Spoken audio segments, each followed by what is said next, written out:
अल्लाहु दोष मा दाछो था नहीं नोदामी प्रवशी मा सरगा था वो सभी ने गा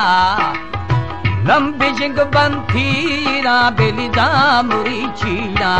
भलो बेली बन दे शरबंती साई संबुल दे मामी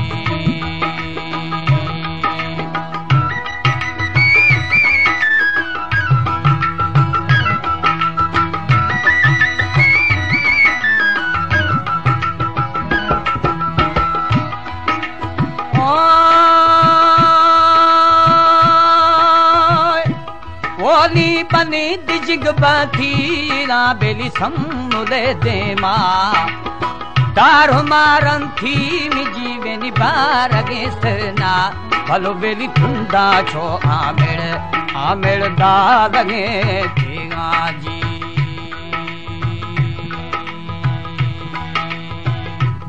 ओ दावा जहे तौफी के दिला दिया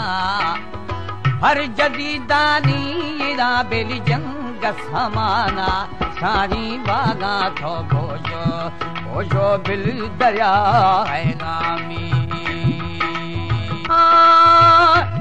ओली खैद तरना चुना बेली सामड़ी सीरा सवेज छोतोती मतोती आओ लकाएगा अल्लाहु दिल्ली मा फुल्ला बादशाही आमी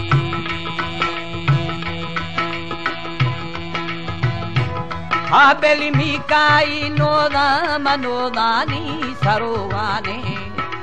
दोस्त मी हालो ये नादानी वेदना सही सारी मस्त मरोशी माँ और बेली बात कहें सिंधे में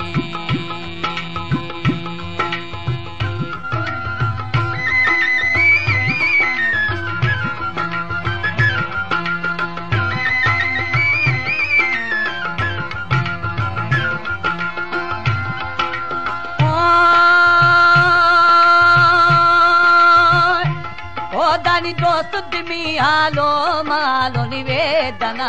अल्लाहु गुरु इमा बश्का क्या बेली बोठरे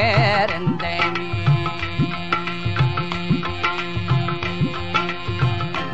ओदा में तेरा दौर मानो मजारे दुरुस्ती माताजी माओ बलोचिया अल्लाहु माँ के मालो दो महदिशादी थानी